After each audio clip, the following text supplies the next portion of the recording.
Hello friends. आज हम इस वीडियो में क्लास 9 का एनसीईआरटी का भूगोल बुक से अध्याय 5 प्राकृतिक वनस्पति और वन्य जीव से संबंधित महत्वपूर्ण प्रश्नों को डिस्कस करेंगे, जो आने वाले किसी भी एग्जाम में आपको हेल्प करेगा। ये video special CTET class 6 to 8 तथा BPSC TRE 4.0 जिनका सब्जेक्ट भूगोल है उनके लिए बनाया गया है। इससे पहले क्लास 6, 7, 8 तक का जो ज्योग्राफी बुक है उससे हमने पूरी तरीके से MCQ हमने करा रखा है और उसका लिंक डिस्क्रिप्शन में दिया हुआ है, या फिर प्लेलिस्ट में जाकर आप देख सकते हैं। साथ ही साथ क्लास 9 का हमने अध्याय 4 तक भी करा रखा है, उसका लिंक डिस्क्रिप्शन में दिया हुआ है, या फिर वहाँ भी जाकर के आप प्लेलिस्ट में जाकर देख सकते हैं। NCERT भूगोल जो कि 6 to 12 का के प्लेलिस्ट बना हुआ है, वहाँ जाके आप उसमें जाकर के आप देख सकते हैं। ठीक है, तो चलिए फिर शुरू करते हैं और देखते हैं आज का पहला प्रश्न। आज का पहला प्रश्न है, निम्नलिखित कथनों पर विचार करें। पहला कथन है, पौधे की विविधता में भारत दुनिया में 10वें स्थान पर और एशिया में चौथे स्थान पर है। दूसरा कथन है, भारत में फूलों के पौधों की संख्या दुनिया के कुल फूलों के पौधे का 6% है। वहीं तीसरा कथन कह रहा है कि भारत दुनिया के 12 मुख्य जैव विविधता वाले देशों में से एक है। बताना है कौन सा कथन सही है। तो बात करें यहाँ पे पहला कथन के बारे में, तो पहला कथन दिया है कि पौधे की विविधता में भारत दुनिया में 10वें स्थान पर है, जबकि एशिया के में चौथे स्थान पर है। ये कथन बिल्कुल सही है। आपको याद रखना है कि पौधे की जो विविधता है उसमें भारत दुनिया में 10वें स्थान पर है, और अगर एशिया में बात करें तो ये चौथे स्थान पर है। और वहीं बात करें दूसरा कथन के बारे में, तो दिया है कि भारत में फूलों के पौधों की संख्या दुनिया के कुल फूलों के पौधों का 6% है। तो ये भी कथन सही है। दुनिया में जितने पौधे मिलते हैं उसमें से 15,000 प्रकार के जो पौधे हैं वो भारत में पाए जाते हैं। ठीक है, जो कि 6% है। अराउंड अगर ये आप 100% निकालेंगे तो लगभग आपका 2.5 लाख के आसपास आता है। ठीक है, जो कि एक बहुत बड़ी संख्या होती है, जो कि पूरे वर्ल्ड में सोचिए कि 2.5 लाख प्रकार के फूल के पौधे पाए जाते हैं। ठीक है, जिसमें से 6% भारत में पाया जाता है, जो कि 15,000 अराउंड देखने को मिलता है। तो दूसरा कथन सही है। तीसरा कथन है, भारत दुनिया के 12 मुख्य जैव विविधता वाले देशों में से एक है। तो ये भी कथन सही है, ये भी ध्यान रखना है। NCERT बुक में जब पढ़ेंगे वहाँ पे तो ज्योग्राफी किताब में साफ लिखा है कि भारत दुनिया के 12 मुख्य जैव विविधता वाले देशों में से एक है। तो यहाँ पे तीनों का तीनों कथन सही है। डी ऑप्शन यहाँ पे बिल्कुल सही हो जाएगा। ठीक है, चलिए अगला सवाल लेते हैं। यहाँ पे देख लीजिएगा, वही चीज़ हमने जो भी बताया है। ठीक है, देख लीजिए एक बार क्या दिया है कि भारत दुनिया के 12 मुख्य जैव विविधता वाले देशों में से एक है। ठीक है, लगभग 47,000 विभिन्न पौधों की प्रजातियों के साथ भारत दुनिया में 10वें स्थान पर और एशिया में चौथे स्थान पर है। ठीक, भारत में लगभग 15,000 प्रकार के फूलों के पौधे हैं, जो दुनिया के कुल फूलों के पौधे का लगभग 6% है। देश में कई गैर फूल पौधे भी हैं, जिसमें से फर्न है, शैवाल है, कवक है। ठीक है, चलिए अगला सवाल लेते हैं। अगला सवाल है, मानव हस्तक्षेप या बाधा से सर्वथा मुक्त वनस्पति कहलाता है। अर्थात ऐसा वनस्पति जहाँ पे मानव में कोई हस्तक्षेप नहीं, वहाँ पर मानव का इंटरफेयर नहीं है, ऐसे वनस्पति को क्या कहा जाता है। अछत वनस्पति, विदेशज वनस्पति, टुंडा वनस्पति, या इनमें से कोई नहीं। तो इसका सही आंसर हो जाएगा अछत वनस्पति, जिसमें कोई भी क्षति ना पहुँचाया गया हो, जहाँ पे मनुष्य का कोई भी, मानव का जहाँ जहाँ पे कोई भी हस्तक्षेप ना हो, बाधा वहाँ पे ना पहुँचाया जा रहा हो। ठीक है, ऐसे वनस्पति को क्या कहा जाता है, अछत वनस्पति। अगला सवाल है,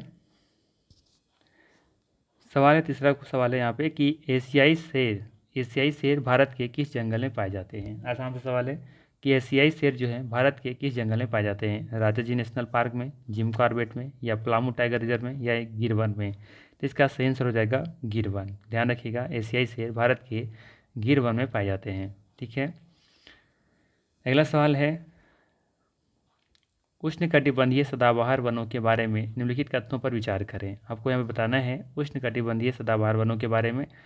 पहला कथन है कि ये 200 सेंटीमीटर से अधिक भारी वर्षा वाले क्षेत्रों तक सीमित है। बिल्कुल कथन सही है। ध्यान रखिएगा कि उष्णकटिबंधीय सदाबहार वन जो होते हैं वहाँ पे 200 सेंटीमीटर से अधिक भारी वर्षा देखने को मिलती है। तो ये कथन सही है।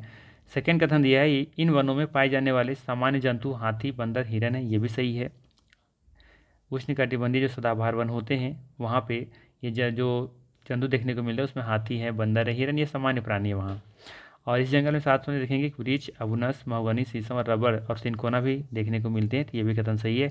यहाँ सारे कथन सही हैं। तो इसका सही आंसर हो जाएगा डी ऑप्शन। ठीक है। वहीं बात करें उष्णकटिबंधीय सदाबहार वनों के बारे में, तो यहाँ पे देखेंगे कि ये जो दिख रहा है ना आपको, ये ग्रीन टाइप का जो स्क्रीन दिख रहा है ना, ग्रीन वाला भाग, ये भाग जो दिख रहा है यहाँ पे आपको उष्णकटिबंधीय सदाबहार वन देखने को मिलेंगे। ठीक है, ध्यान रखिएगा। तो आप पिक्चर को देख करके याद रखिएगा, शायद पूछा जाए, जैसे कि इसमें पश्चिमी घाट है ना, पश्चिमी घाट यहाँ पे देखेंगे, ये पश्चिमी घाट, यहाँ पे क्या देखने को मिलता है, यहाँ पे उष्णकटिबंधीय सदाबहार वन देखने को मिलते हैं। ठीक है, थोड़ा सा व्याख्या देख लेते हैं यहाँ पे। उष्णकटिबंधीय सदाबहार वन पश्चिमी घाट के भारी वर्षा वाले क्षेत्रों में देखने को मिलता है। लक्षद्वीप में, अंडमान निकोबार द्वीप समूह सहित द्वीप समूह, असम के ऊपरी हिस्सों और तमिलनाडु के तट पर सीमित है। वे शुष्क मौसम के साथ 200 सेंटीमीटर से अधिक वर्षा वाले क्षेत्रों में विकसित होते हैं। इस जंगल के कुछ व्यावसायिक रूप से महत्वपूर्ण पेड़ हैं, जैसे कि अबुनस, महोगनी, शीशम, रबर, सिनकोना। इन जंगलों में पाए जाने वाले जो आम जानवर हैं कौन कौन है? हाथी, बंदर, हिरन। ठीक, चलिए अगला सवाल लेते हैं। अगला सवाल रहेगा आपके लिए, एक सींग वाले गैंडे कहाँ पाए जाते हैं? एक सींग वाले जो गैंडे होते हैं वो कहाँ पाए जाते हैं? उष्णकटिबंधीय सदाबहार वन में, उष्णकटिबंधीय पर्णपाती वन में, या मैंग्रोव वन में, या फिर उपरोक्त में से सभी। तो याद रखिएगा, एक सींग वाले गैंडे जो हैं वो उष्णकटिबंधीय सदाबहार वन में देखने को मिलते हैं। यहाँ पे देख सकते हैं व्याख्या में लिखा है कि उष्णकटिबंधीय सदाबहार वन पश्चिमी घाट के भारी वर्षा वाले क्षेत्रों और लक्षद्वीप, अंडमान निकोबार द्वीप समूह, असम के ऊपरी हिस्सों और तमिलनाडु तट तक सीमित है। असम और पश्चिम बंगाल के जंगलों में एक सींग वाले गैंडे पाए जाते हैं। वहीं अगला सवाल लेते हैं। सवाल है कि उष्णकटिबंधीय पर्णपाती जंगलों के बारे में निम्नलिखित कथनों पर विचार करें। वहाँ पे था सदाबहार वन, यहाँ पे है पर्णपाती वन। पर्णपाती वन मतलब होता है जो कि वर्ष में एक बार क्या करते हैं, पौधे जो होते हैं अपने सारे पत्ते गिरा देते हैं कुछ समय के लिए। ठीक है, तो उसे कहा जाता है पर्णपाती वन। तो उसी के बारे में यहाँ पे बात करना है। तो पहला कथन है कि ये भारत के सबसे व्यापक जंगल है, यानी कि सबसे ज़्यादा क्षेत्रों में फैले हुए हैं।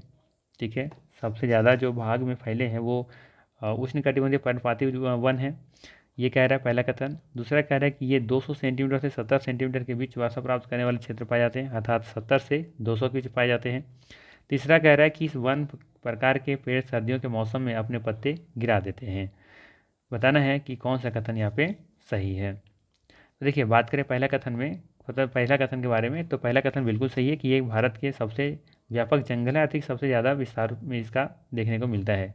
आप यहाँ पे देख सकते हैं जो लाइट ग्रीन दिख रहा है ना, ये वाला पार्ट जो है वो क्या है हमारा, ये उष्णकटिबंधीय पर्णपाती वन है। यहाँ देख सकते हैं डायग्राम में यहाँ पे दिया हुआ है। ठीक है, तो ये वाला पार्ट सबसे ज़्यादा पार्ट जो है वो उष्णकटिबंधीय पर्णपाती वन है। ठीक है, तो हम कह सकते हैं, देख रहे हैं कि पूरे भारत में सबसे ज़्यादा एरिया में फैला हुआ क्षेत्र है उष्णकटिबंधीय पर्णपाती वन। तो पहला कथन सही है यहाँ पे। दूसरा कथन ध्यान रखना है कि ऐसे वनों में 70 से लेकर के 200 के बीच में वर्षा देखने को मिलती है। ठीक है, 200 से लेकर के 70 से लेकर के 200 सेंटीमीटर के बीच। तो दूसरा कथन भी यहाँ सही है। तीसरा कथन कह रहा है कि इस वन प्रकार के पेड़ सर्दियों के मौसम में अपने पत्ते गिरा देते हैं। ये बात सही है कि पत्ते गिरा देते हैं, लेकिन सर्दियों के मौसम में नहीं गिराते।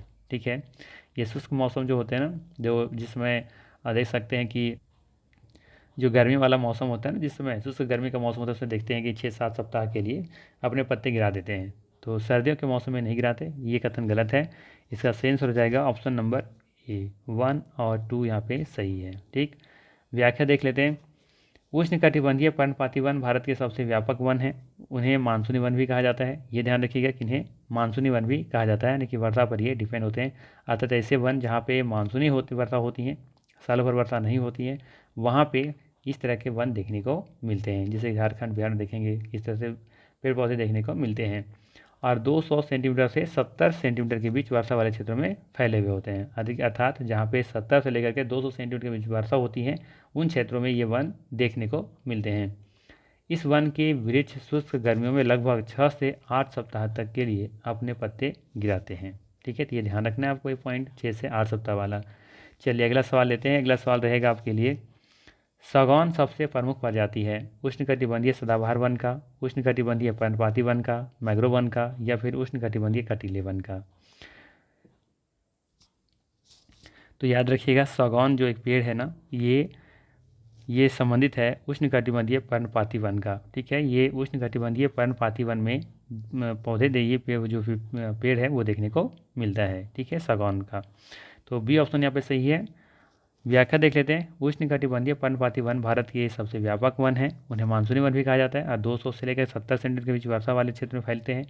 सागौन इस जंगल की सबसे प्रमुख प्रजाति है। बांस, साल, शीशम, चंदन, कुसुम, अर्जुन, सहतूत के पेड़ अन्य व्यावसायिक रूप से महत्वपूर्ण प्रजातियां हैं यहाँ पे। ठीक, तो ध्यान रखना है, बांस, साल, शीशम, चंदन, कुसुम, अर्जुन, सहतूत ये सभी उष्णकटिबंधीय पर्णपाती वन में देखने को मिलते हैं।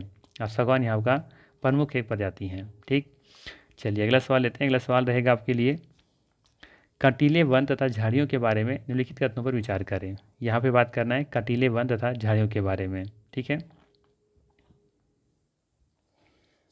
पहला कथन है, पेड़ बिखरे हुए होते हैं और नमी पाने के लिए लंबी जड़ें मिट्टी में गहराई तक प्रवेश करते हैं।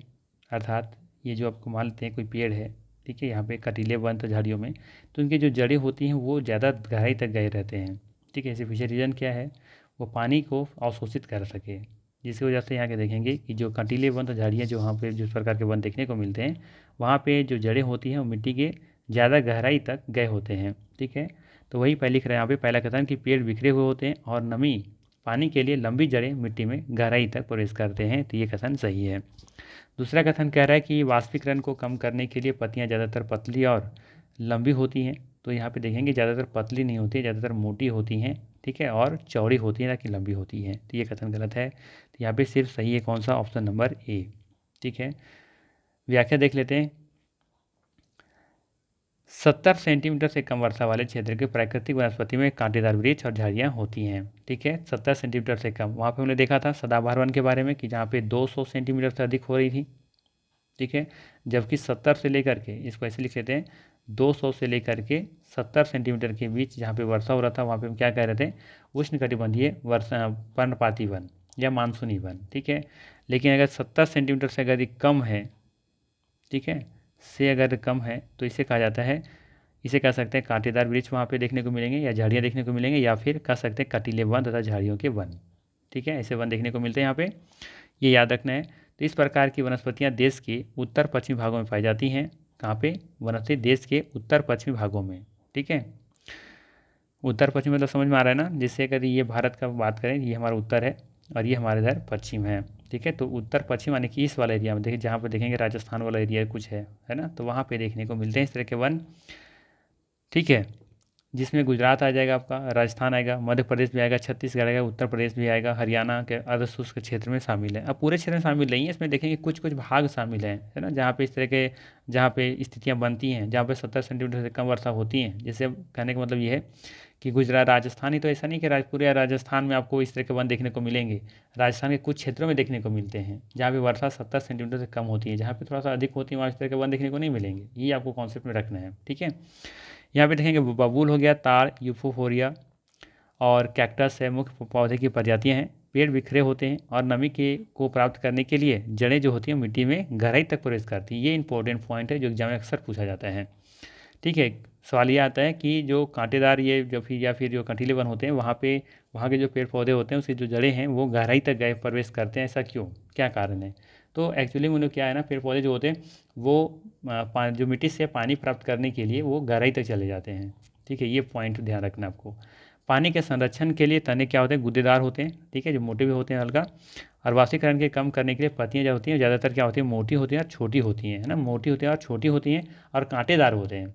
ठीक है, कांटेदार होते हैं ताकि उन पर जब धूप पड़े तो मतलब कि डायरेक्टली उन पर धूप का असर ना हो, जिससे वाष्पीकरण थोड़ा सा कम से कम हो सके। ठीक है, तो ये ध्यान रखिएगा, ये वन कांटेदार जंगलों और झाड़ियों को पनपने देते हैं।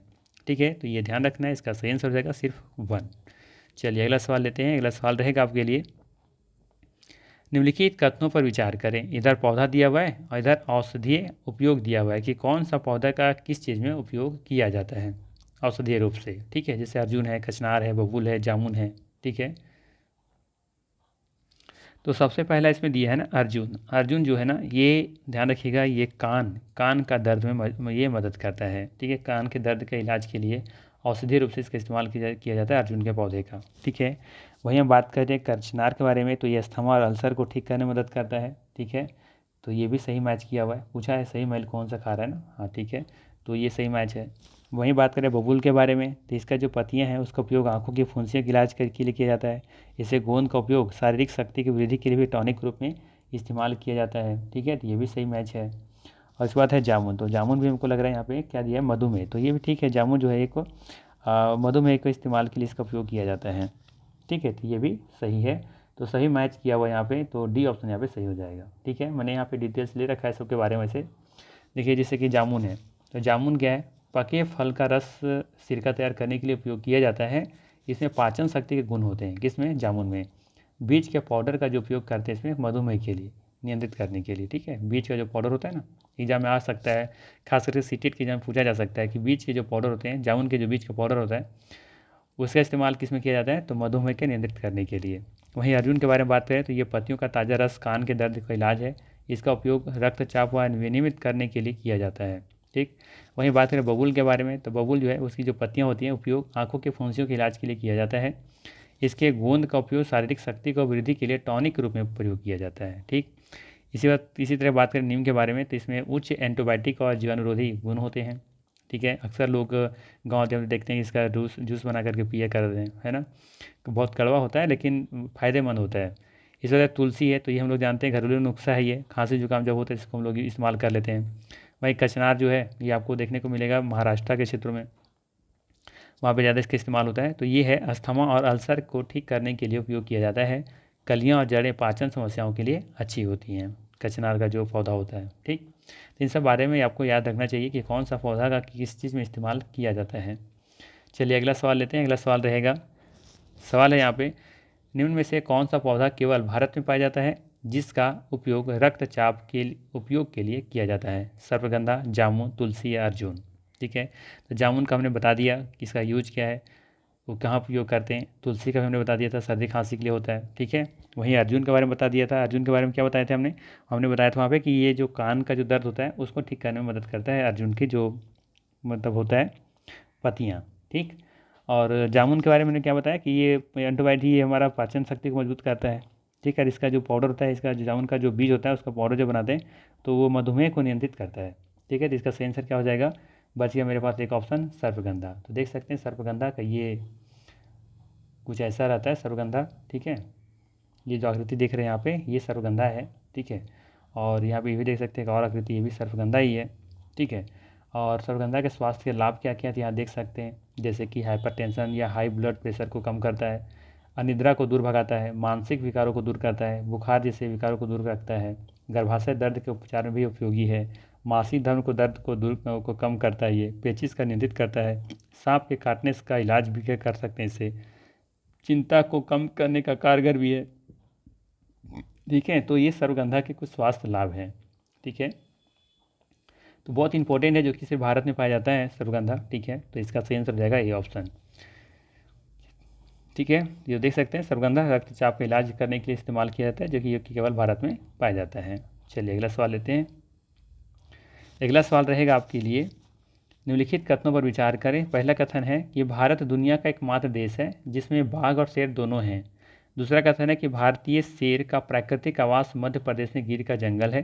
ठीक है, भारतीय शेर का प्राकृतिक आवास मध्य क्षेत्र में गिर का जंगल है। तीसरा कथन है कि जंगली गधा कच्छ के रण और थार रेगिस्तान में पाया जाता है। बताना है कौन सा कथन सही है। तो चलिए बताइए इसका आंसर क्या होना चाहिए। तो बात करें यहाँ पे पहला कथन के बारे में, तो पहला कथन बिल्कुल सही है। ध्यान रखना है कि भारत जो है दुनिया का एकमात्र ऐसा देश है जहाँ पे बाघ और शेर दोनों पाए जाते हैं। ठीक, दूसरा कथन है कि भारतीय शेर का प्राकृतिक जो आवास है वो मध्य प्रदेश के गिर का जंगल है। नहीं, गिर का जंगल तो है लेकिन मध्य प्रदेश में नहीं है ना, कहाँ है ये, गुजरात में है। मध्य प्रदेश में बाघों का देखेंगे कि वहाँ पे आवास देखने को मिलता है, प्राकृतिक आवास, ना कि यहाँ पे मध्य प्रदेश ये थी में, ये गिर का जंगल में। ठीक है, और गिर का जंगल देखें कहाँ पे है, ये तो गुजरात में है, तो दूसरा कथन गलत हो जाएगा यहाँ पे। ठीक है, ध्यान रखना मध्य प्रदेश में बाघ देखने को मिलते हैं, तो दूसरा कथन गलत है। तीसरा कथन कह रहा है कि जंगली गधा कच्छ के रण और थार रेगिस्तान में पाया जाता है, तो ये सही है कि जंगली गधा को देखने को मिलेगा कच्छ के रण में और थार के रेगिस्तान में, तो तीसरा कथन सही है। इसका सही आंसर हो जाएगा ऑप्शन नंबर बी, 1 और 3 यहाँ पे सही है। व्याख्या थोड़ा सा देख लेते हैं। भारत दुनिया का एकमात्र ऐसा देश है जिसमें बाघ और शेर दोनों पाए जाते हैं। भारतीय शेर का प्राकृतिक आवास गुजरात में गिर का जंगल है। ठीक, और बाघ कहाँ देखने को मिलेगा, मध्य प्रदेश के जंगलों में, पश्चिम बंगाल के सुंदरवन में देखने को मिलता है और हिमालय क्षेत्र में पाए जाते हैं। कच्छ के रण के शुष्क क्षेत्र और थार रेगिस्तान क्रमशः जंगली गधे और ऊँटों के लिए आवास है। ठीक है, चलिए अगला सवाल लेते हैं। अगला सवाल आसान सा सवाल रहेगा आपके लिए कि भारत और तिब्बती मृग जानवरों की प्रजातियां हैं कहाँ पाई जाती हैं। भारत और तिब्बती मृग जानवरों की प्रजाति है, ये कहाँ पाई जाती हैं। अरुणाचल प्रदेश में, लद्दाख में, कच्छ का रण में या फिर राजस्थान में। तो देखेंगे इसका सही आंसर है ऑप्शन नंबर बी, ठीक है, लद्दाख। लद्दाख में तिब्बती मृग भारत देखने को मिलते हैं। इसके अलावा और भी कुछ कुछ हैं जो यहाँ पे देखने को मिलती हैं, जैसे कि लद्दाख के हिमपाती उच्च अक्षांशीय आग तिब्बती मृग, भारत जिसे नीली भेड़ भी कहते हैं, जंगली भेड़, कियांग से कि तिब्बती जंगली गधा कहते हैं, का घर है कहाँ पे, लद्दाख में। ठीक है, तो ध्यान रखिएगा इन सब जो जानवर हैं जो हैं वो लद्दाख के हिमपाती क्षेत्रों में या उच्च अक्षांश पर देखने को मिलते हैं। अगला सवाल रहेगा आपके लिए। सवाल है, निम्नलिखित कथनों पर विचार करें। पहला कथन है, वनस्पतियों और जीवों की रक्षा के लिए भारत में 18 बायोस्फीयर रिजर्व हैं। दूसरा है कि नॉकरेक नॉकरेक जिसको कहते हैं को बायोस्फीयर रिजर्व के विश्व नेटवर्क में शामिल किया गया है। बताना है कि निम्नलिखित में से कौन सा कथन सही है, पहला, दूसरा या दोनों, या ना तो एक ना तो दो। तो बात करें यहाँ पे पहला कथन के बारे में, तो पहला कथन बिल्कुल सही है कि भारत में वनस्पतियों और जीवों की रक्षा के लिए भारत में कुल 18 बायोस्फीयर रिजर्व बनाए गए हैं। यहाँ पे देख सकते हैं 18 का नाम कौन कौन सा है, जैसे कि एक सुंदरवन है, मन्नार की खाड़ी, नीलगिरी, नंदा देवी, नौकरेक, ग्रेट निकोबार, मानस, ठीक है, सिमलीपाल, दिहांग, दिबांग, डिब्रू साइकोवा, ठीक है, अगस्तमलाई है, कंचनजंगा है, पंचमढ़ी है, अचकनमार अमरकंटक में जो है कंच का है, ठंडा रेगिस्तान है, शेष अचलम है, पन्ना है। ये 18 जो है अब आपको देख सकते हैं यहाँ पे ये क्या है, बायोस्फीयर रिजर्व बनाए गए हैं। ठीक है, तो ये कथन बिल्कुल सही है, 18 देखेंगे कि भारत में वनस्पतियों और जीवों की रक्षा के लिए बनाए गए हैं। वहीं बात करें दूसरा कथन के बारे में कि नॉकरेक को बायोस्फीयर रिजर्व के विश्व नेटवर्क में शामिल किया गया है, तो याद रखना ये भी कथन सही है। और नॉकरेक कहाँ पे है, ये मेघालय में है। गारो खासी जयंतिया हिल्स के बारे में सुने होंगे, तो जो गारो हिल्स है ना वहीं से लगभग 2 किलोमीटर के अराउंड में ये नॉकरेक देखने को मिलता है। ठीक है, जो कि मेघालय में, ये ध्यान रखिएगा। तो दोनों कथन यहाँ पे बिल्कुल सही दिख रहा है। ठीक है, तो इसका सही आंसर हो जाएगा ऑप्शन नंबर अच्छा, यहाँ पे थोड़ा सा ध्यान दीजिएगा कि नॉकरेक को बायोस्फीयर रिजर्व के विश्व नेटवर्क में शामिल किया गया है। ये नॉकरेक तो आपका मेघालय में है, ठीक है, लेकिन इसे विश्व नेटवर्क में शामिल नहीं किया गया है। शामिल किया गया यहाँ पे ये वाला, ठीक है, जो अमरकंटक वाला क्षेत्र है, ये वाला। ठीक है, तो ये कथन यहाँ पे गलत हो जाएगा। तो यहाँ पे सिर्फ पहला कथन सही होगा। ठीक है, ए ऑप्शन सही है। दूसरा कथन गलत है। नॉकरेक ध्यान रखना है कि मेघालय में है, ठीक है, लेकिन यहाँ पे इसे विश्व नेटवर्क में शामिल नहीं किया गया है। ये अमरकंटक वाला जो क्षेत्र है वो उसको शामिल किया गया है। तो पहला कथन सही है, दूसरा गलत है। ठीक है, व्याख्या देख लेते हैं। देश में वनस्पतियों और जीवों को रक्षा के लिए 18 जैव मंडल, ठीक है, स्थापित किए गए हैं। इनमें से 10 कौन कौन का नाम दिया हुआ है यहाँ पे, जो हमने यहाँ पे नाम दे रखा है उसमें 18 में इसमें 10 का नाम दिया हुआ है।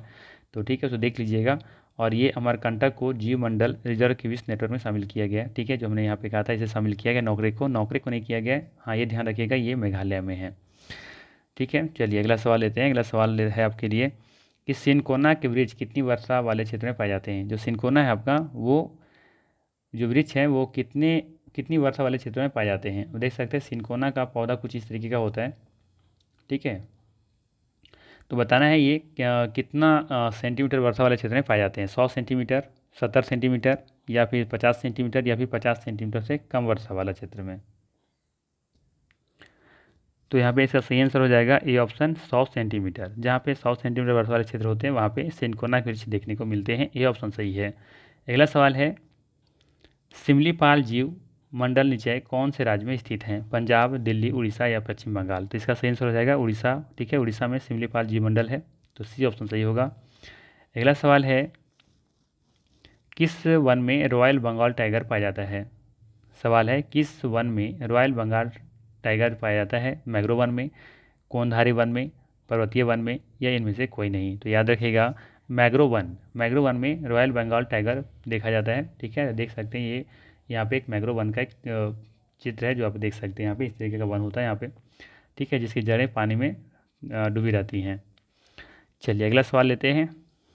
सवाल है यहाँ पे कि तिब्बती जंगली गधे का दूसरा नाम क्या है। तिब्बती जंगली गधे का दूसरा नाम क्या है। नीलगाय, कियांग, चौसिंग, या फिर इनमें से कोई नहीं। तो याद रखिएगा क्या कहा जाता है यहाँ पे, तो ध्यान रखिएगा, कहा जाता है इसे कियांग। क्या कहा जाता है, कियांग कहा जाता है तिब्बती जंगली गधे को, यानी कि तिब्बती जंगली गधे का दूसरा नाम है कियांग। अगला सवाल है,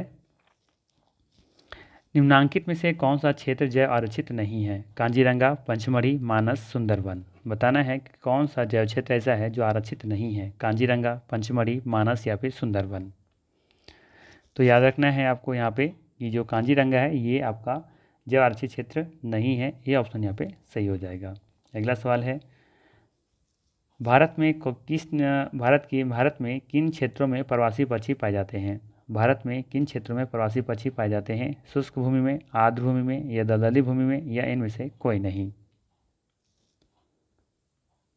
तो याद रखिएगा भारत के किन क्षेत्रों में प्रवासी पक्षी पाए जाते हैं, तो याद रखिएगा आर्द्र भूमि इसका सही आंसर होगा। ठीक है, बी ऑप्शन बिल्कुल यहाँ पे सही है। ठीक है, आर्द्र भूमि में भारत के में देखेंगे कि प्रवासी पक्षी पाए जाते हैं। यानी प्रवासी पक्षी क्या होते हैं?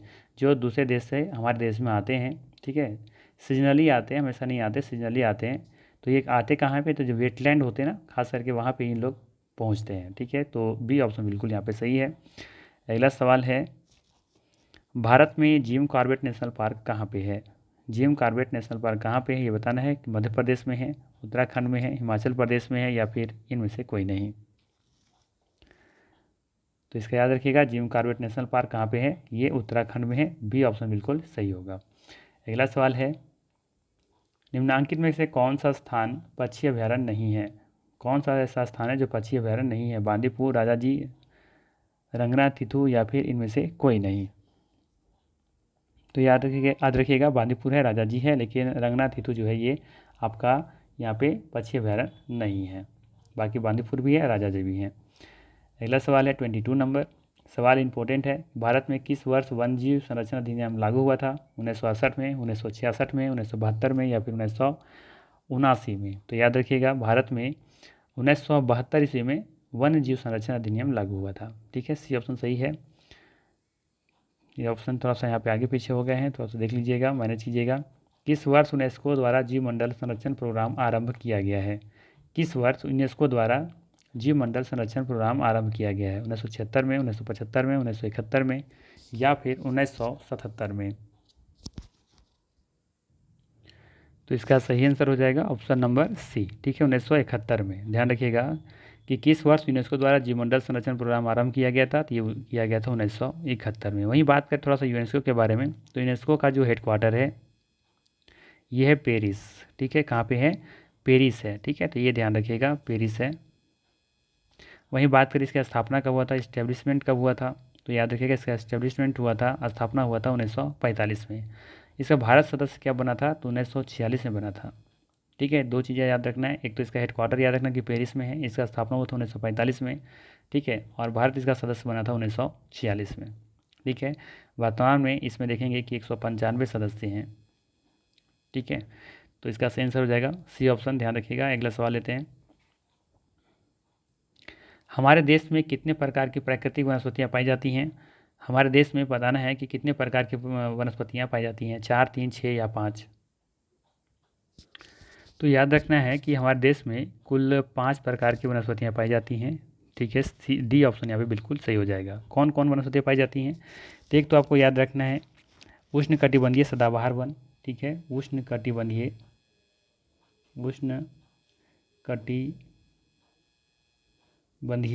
ठीक है, उष्णकटिबंधीय सदाबहार वन। ठीक है, और एक है आपका उष्णकटिबंधीय पर्णपाती वन। ठीक है, और एक इसके अलावा है आपका पर्णपाती। इसके बाद है एक आपका मैंग्रोव वन, एक है कटीले वन। ठीक है, और एक है आपका पर्वतीय वन। तो ये 5 प्रकार के वन पाए जाते हैं। ठीक है, तो ये ध्यान रखिएगा, इसका सही आंसर हो जाएगा डी ऑप्शन, आने की 5। ठीक है, तो ये था महत्वपूर्ण 24 MCQ। अगर वीडियो अच्छा लगा हो तो लाइक ज़रूर कीजिएगा, चैनल पर नए हैं तो सब्सक्राइब कर लीजिएगा। और यहाँ पे बाकी भी जो हमने MCQ करा रखा है वो भी आपके लिए इम्पोर्टेंट है, तो उसका लिंक डिस्क्रिप्शन दिया हुआ इस वीडियो का, या फिर आप प्लेलिस्ट में जा करके आप देख सकते हैं। ठीक है, तो चलिए फिर मिलते हैं हम लोग नेक्स्ट वीडियो में। Thanks for watching.